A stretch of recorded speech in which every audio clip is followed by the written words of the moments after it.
Look at questions 1 to 3.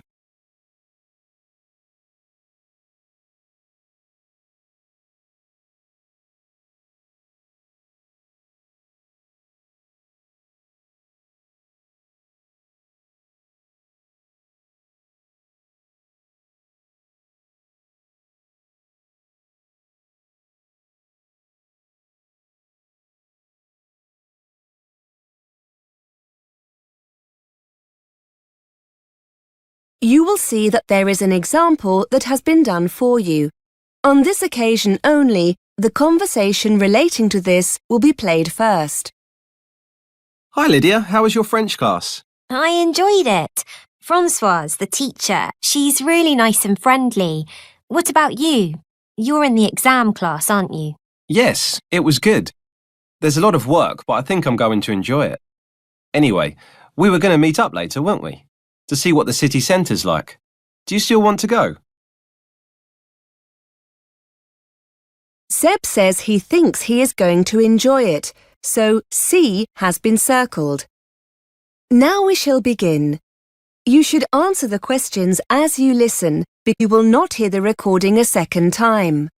Listen carefully and answer questions 1 to 3. Hi Lydia, how was your French class? I enjoyed it. Francoise, the teacher, she's really nice and friendly. What about you? You're in the exam class, aren't you? Yes, it was good. There's a lot of work, but I think I'm going to enjoy it. Anyway, we were going to meet up later, weren't we? To see what the city centre's like. Do you still want to go? Definitely, yes. Some of the people in my class went out last night and had a great time. Where would you like to go? What would you like to do? I'm not that bothered, really. We could walk around for a while, do some window shopping, see some local sights. I wouldn't mind seeing a film later in the evening if you'd like to. My host family are cooking, so I don't think I'll be hungry for a meal or anything like that. I don't really want to stay out too late, no clubs or anything. What about you? Let's just see how we feel when we get there, shall we? My teacher told me it's late night shopping, so there should be lots to do. Shall I meet you after school? Before you hear more of the conversation, you have some time to look at questions 4 to 10.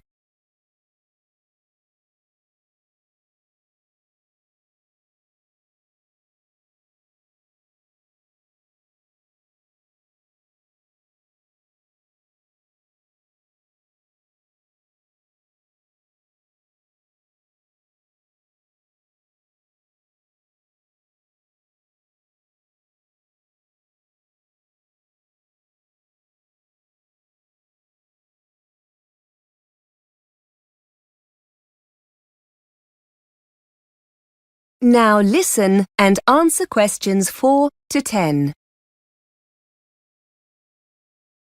Well, I need to go back to my host family first. As I said, they're cooking me a meal and it'll be a chance to meet all their family. Shall I come to your house when I've finished? You're with the host family as well, aren't you? Yes, I haven't memorised the address yet. Wait a minute. Where's that card they gave me earlier? Here it is. Have you got a pen? Hang on. Right. Yes, what is it? OK, it's Mr. and Mrs. Andrews. You don't need that, do you? Here we are. The address. It's 60 Mayweather Road. It's in Coldfields, not far from the city centre, actually. My house is on the 14 bus route. It's easy to find. It's just across the road from the police station. If you get lost, here's the telephone number. 01764 388 64. Shall we say about 6? OK, that'll give me time to get ready. I'd like to find someone that sells paper and pens if possible. I'm sure you'll find somewhere. I'm hoping there's a bookshop. The teacher has recommended a good grammar practice book for the course. If we've got time, I could use this voucher the school gave us for a free coffee in the library cafe. Oh yes, I've got one of them too. Good idea. That is the end of section 1. You now have half a minute to check your answers.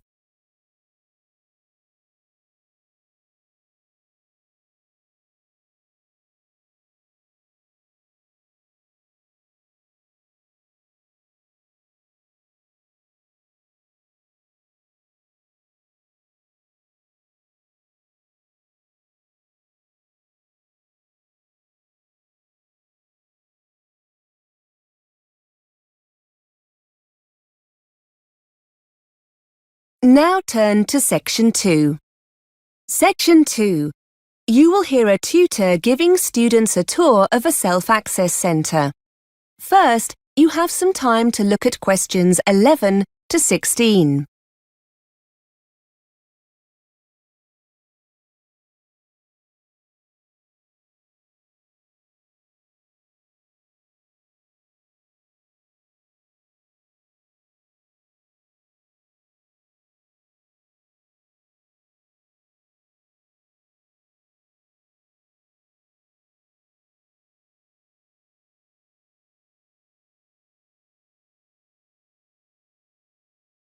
Now listen and answer questions 11 to 16.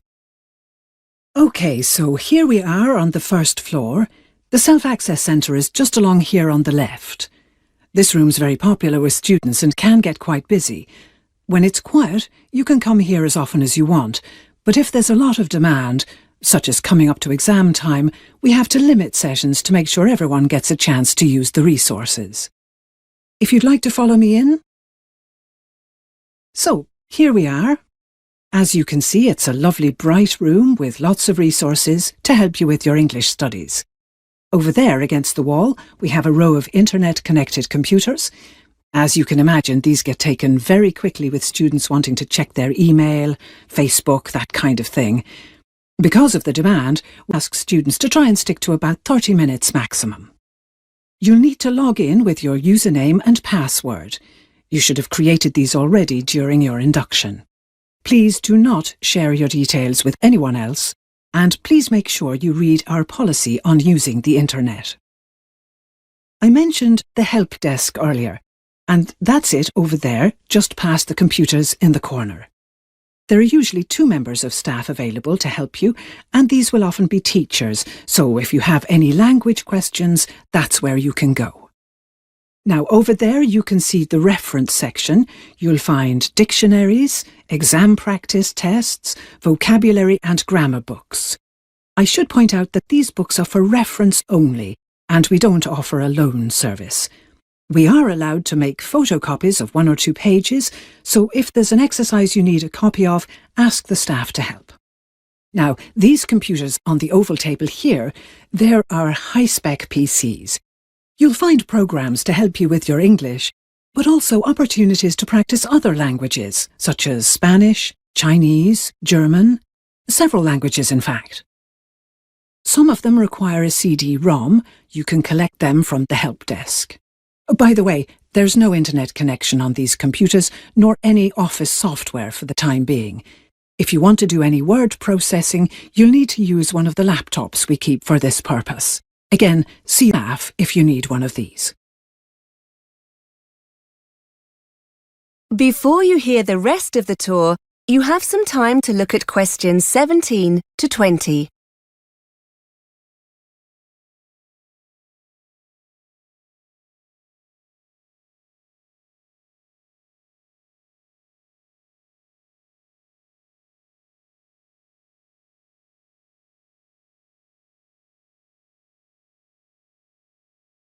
Now listen and answer questions 17 to 20.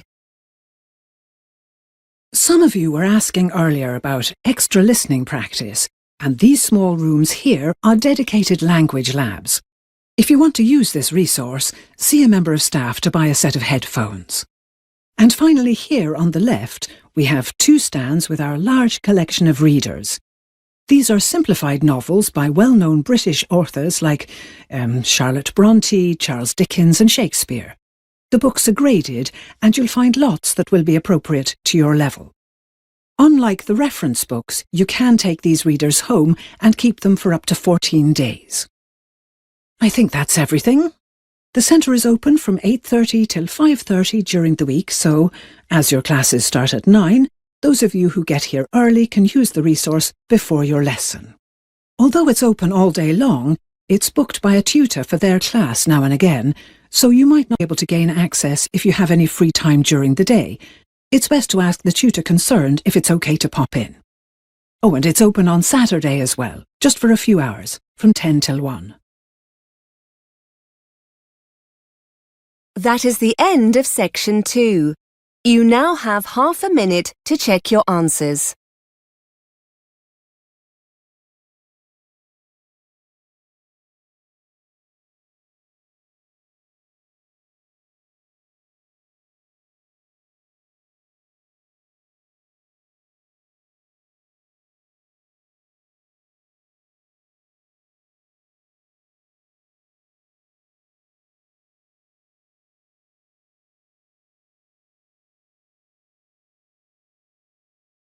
Now turn to Section 3.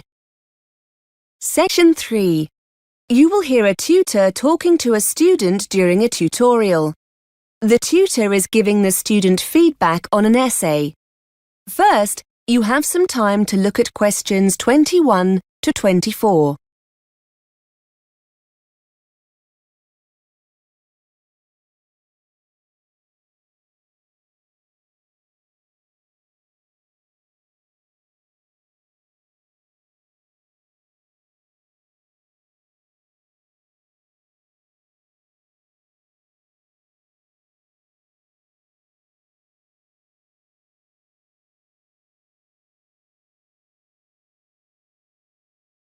Now listen and answer questions 21 to 24.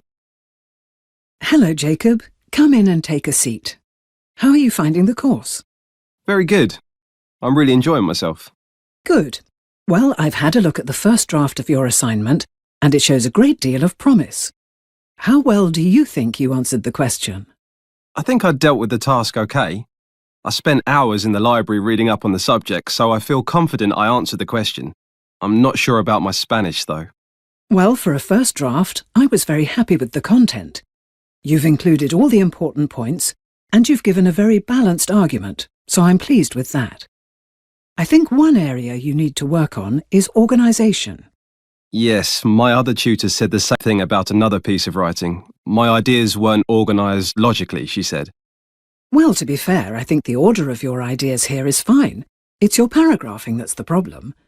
If you look at this page, it's difficult to actually see your organisation. Your ideas are in the right order, but I can't make the organisation out very well because there aren't any paragraphs.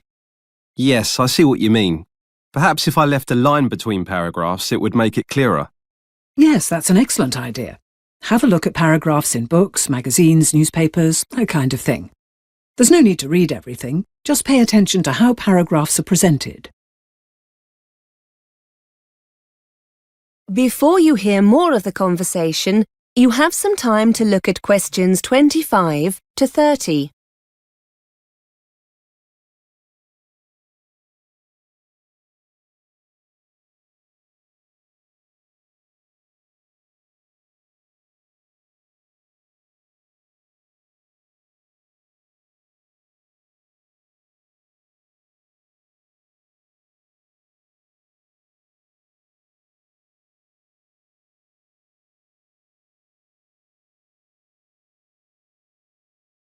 Now listen and answer questions 25 to 30. OK. I'll have a look at some of my friends' work as well. They don't seem to have this problem. What about the style of the writing? Is that OK? I've never really learnt how to write formally, so I'm always a bit worried about this when I write an essay. The register is very good, Jacob. No problem at all. You've used lots of nice set expressions we'd expect to find in a piece of writing like this, and used them very naturally. That's good. What about my Spanish? Your basic grammar is okay. You haven't made many mistakes, so that's good. What I would suggest is trying to experiment more with advanced sentence structures. Yours tend to be on the short side. That's okay when short sentences are required, but sometimes combining two sentences into one can make the essay flow more naturally. Have you got anything I can use to practice that? Any books or websites I could visit? Yes, no problem. I'll give you one of our worksheets in a minute. You can take it away and work on it before you write your second draft. Finally, another thing you could think about is using more advanced vocabulary. Again, the words you've used are fine, but there are more advanced synonyms that would fit more appropriately in an essay like this. Well, I've bought a thesaurus. Yes, that's just what you need. As you can see, I've underlined where I think you could make changes, but I haven't suggested any synonyms. Use your thesaurus to try and find some alternatives. That is the end of section 3. You now have half a minute to check your answers.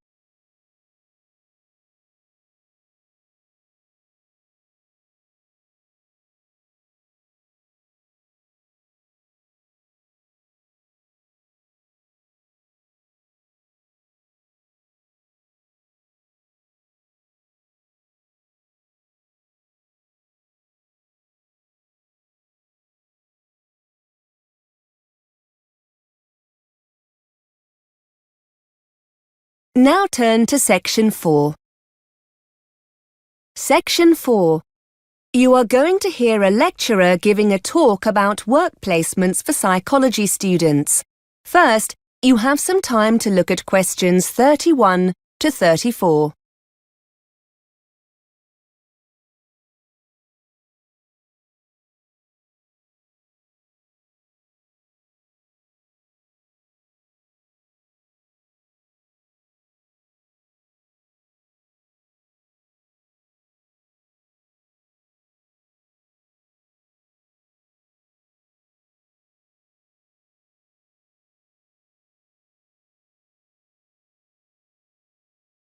Now listen and answer questions 31 to 34.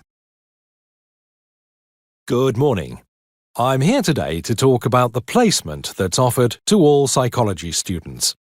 As you all know, this takes place in the third year of the Psychology BSc. I'm here to explain a little about the placement and how the process works.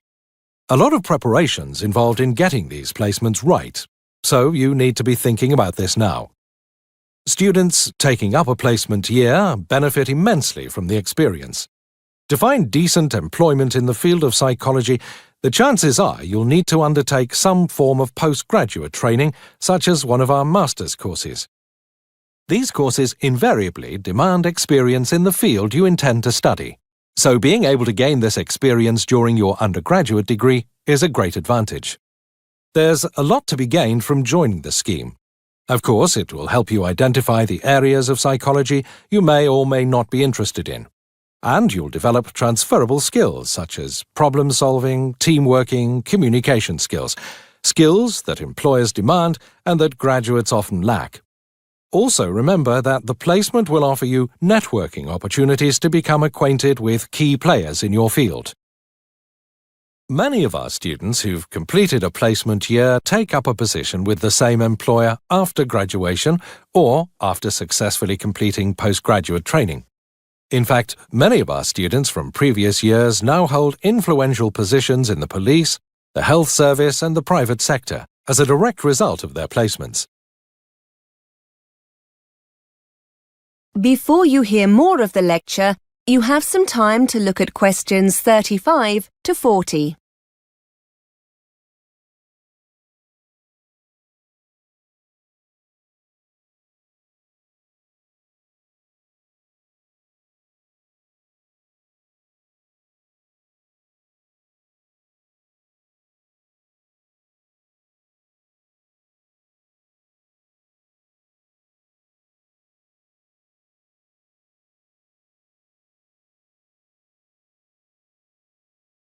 Now listen and answer questions 35 to 40.